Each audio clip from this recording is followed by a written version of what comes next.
আমি মোহাম্মদ শাহজাহান সিরাজ। আপনারা এই মুহূর্তে আমার এই ভিডিওটা দেখতেছেন। আজকের এই ভিডিওটা একটু ছোট, কাজটা অনেক গুরুত্বপূর্ণ এবং খুব এসেনশিয়াল, বিকজ অফ আমরা যারা বিভিন্ন ধরনের কন্টেন্ট তৈরি করি এবং সেই কন্টেন্ট সোশ্যাল মিডিয়া বলেন এবং অন্যান্য প্ল্যাটফর্মে আপলোড করার একটা প্রসিডিউর থাকে। সেই প্রসিডিউরটার ফার্স্ট স্টেপ হচ্ছে আমাদেরকে বিভিন্ন ধরনের থাম্বনেইল তৈরি করতে, এবং থাম্বনেইলে ব্যাকগ্রাউন্ড অনেক বড় ভূমিকা পালন করে। বাট আমাদের ছবি এবং অন্যান্য যে কোনো জিনিসের ব্যাকগ্রাউন্ড রিমুভ করতে হয়, কিন্তু এই ব্যাকগ্রাউন্ড রিমুভ করাটা এত একটা ঝামেলা এবং হ্যাসেলের কাজ, বিকজ অফ যারা প্রফেশনাল লেভেলের ফটোশপে কাজ জানেন তাদের তো কোনো সমস্যা নেই, কিন্তু যারা একটু মিড লেভেল অথবা একটু কম জানি তাদের জন্য এই প্রফেশনালি একটা আউটলুক বা থাম্বনেল তৈরি করা ওদের খুব চ্যালেঞ্জিং একটা বিষয় হয়ে পড়ে। এবং এক তো হচ্ছে আমাদের ফটোশপের সফটওয়্যারটা বা ফটোশপটা অনেক বড় এবং কমপ্লিকেটেড একটা অ্যাপস বা সফটওয়্যার। আর এটাতে কাজ করতে গেলে আমাদের বিভিন্ন ধরনের প্রবলেম ফেস করতে হয় এবং ফাংশনালগুলো অনেক হার্ড, এবং হচ্ছে এগুলো যদি জানা প্রপার না থাকে তাহলে প্রফেশনাল লেভেলের কোনো কিছু করা সম্ভব হয় না। সো এটার জন্য আজকে মূলত আমি একটা ভিডিও নিয়ে এসেছি। যারা মোবাইল দিয়ে ভিডিও তৈরি করে থাকি তাদের জন্য খুবই এসেনশিয়াল, বিকজ অফ মোবাইল দিয়ে যারা আমরা ভিডিও তৈরি করে থাকি এবং ব্যাকগ্রাউন্ড রিমুভ নিয়ে আমাদের একটা অনেক বড় টেনশন এবং হচ্ছে এটা হেজিটেশন থাকে যে কিভাবে প্রফেশনাল লেভেলের ব্যাকগ্রাউন্ড রিমুভ করব। সো তাদের জন্য নিয়ে আসছি আমি। আজকের পর থেকে আমি এটুকু ইনশিওর করতে পারি যে আমার এই ভিডিওটা প্রপারলি দেখার পরে আপনি ফটোশপের পিছনে আপনাকে দৌড়াতে হবে না, ইভেন আপনাকে এই ব্যাকগ্রাউন্ড রিমুভ নিয়ে কোনো টেনশন করতে হবে না। চলুন মূল ভিডিওতে শুরু করি। আর মূল ভিডিওতে শুরু করার পূর্বে একটা রিকোয়েস্টটা থাকলো, আমার এই চ্যানেলে যদি আপনি নতুন হয়ে থাকেন প্লিজ লাইক কমেন্ট শেয়ার করবেন, ডোন্ট ফরগেট টু সাবস্ক্রাইব। সর্বপ্রথম যেতে হবে ফোনের মিষ্টি একটা ব্রাউজার ওপেন করতে হবে। আপনি যেই ব্রাউজারটা পছন্দ করেন অথবা আপনি যেই ব্রাউজারটা নিয়ে কাজ করেন সেই ব্রাউজার ওপেন করবেন। আমি এখানে গুগল ক্রোম ব্রাউজার ওপেন করতেছি। গুগল ক্রোম ব্রাউজার ওপেন করার পূর্বে এখানে লিখবেন হচ্ছে ব্যাকগ্রাউন্ড রিমুভ। ব্যাকগ্রাউন্ড রিমুভ লিখলে এরকম একটা ড্যাশবোর্ড বা ইন্টারফেস আসবে আপনার সামনে। এই ইন্টারফেসটা দেখতে পাচ্ছেন https://www.remove.bg।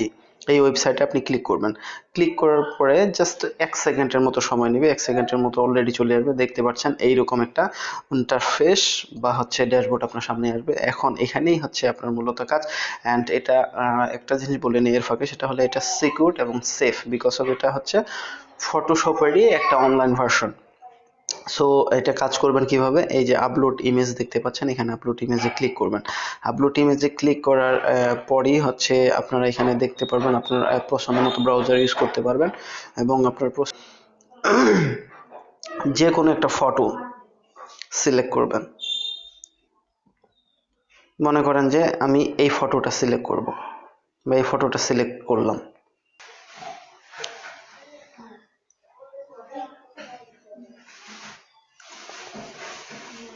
জাস্ট একটু সময় নেবে, তেমন খুব একটা বেশি টাইমিং নেবে না বা টাইম লাগে না। আপনার নেট স্পিড ভালো থাকলে জাস্ট 2-1 সেকেন্ডের মধ্যে হয়ে যাবে। যেহেতু আমি রুমের ভিতরে, নেট একটু কম আছে, তাই আমাদের একটু প্রবলেম হচ্ছে। আপনারা অলরেডি দেখতে পাচ্ছেন আমার এখানে, দেখেন আমি যেই ছবিটা ব্যাকগ্রাউন্ড রিমুভের জন্য ক্লিক করেছিলাম, টোটাল ছবিটা আমার অলরেডি ব্যাকগ্রাউন্ড রিমুভ হয়ে গিয়েছে এবং এত সুন্দর প্রফেশনাল একটা ব্যাকগ্রাউন্ড রিমুভ হয়েছে যেটা আপনি আসলে কল্পনাও করতে পারবেন না, যেটা কত সুন্দর ব্যাকগ্রাউন্ড রিমুভ হয়ে গেছে। অ্যান্ড দেন আপনাকে ফাইনালি কি করতে হবে, সেটা হচ্ছে এটার ছবিটা ব্যাকগ্রাউন্ড রিমুভ করার পরে আমাদেরকে এটা ডাউনলোড করতে হবে। হ্যাঁ, ডাউনলোড কিভাবে করবেন, জাস্ট এখানে দেখতে পাচ্ছেন ডাউনলোড এইচডি ডাউনলোড, আপনার যেটা পছন্দ হয় আপনি সেই অনুযায়ী ডাউনলোড করে নেবেন। যেমন আমি ডাউনলোড করলাম। ডাউনলোড করার পরে নিচে দেখবেন যে হচ্ছে ডাউনলোডের একটা ফাইল আসবে, অথবা উপরে দেখলে আপনার ডাউনলোড একটা ফাইল আসবে। দেখেন উপরে ডাউনলোড কমপ্লিট। ডাউনলোড কমপ্লিট থেকে যদি আপনি ক্লিক করেন, এখন দেখতে পাবেন, দেখেন একেবারে টোটাল কত সুন্দর একটা ছবি আমাদের রিমুভ, অর্থাৎ ব্যাকগ্রাউন্ড প্রফেশনাল লেভেলের ক্রিস্টাল এবং ক্লিয়ার ব্যাকগ্রাউন্ড একটা রিমুভ চলে এসছে। সো এই কাজটা যদি আমরা ম্যানুয়ালি করতে যাইতাম, আসলে আমাদের অনেক টাইমিং এর বিষয়, এবং এগুলাকে দেখেন যে হচ্ছে বাবুর পিছনের যে চুলগুলা, তারপরে হচ্ছে নেকটা এবং হচ্ছে এগুলাকে মেজারমেন্ট করতে বা আমাদের অনেক টাইমিং এর একটা বিষয় থাকতো।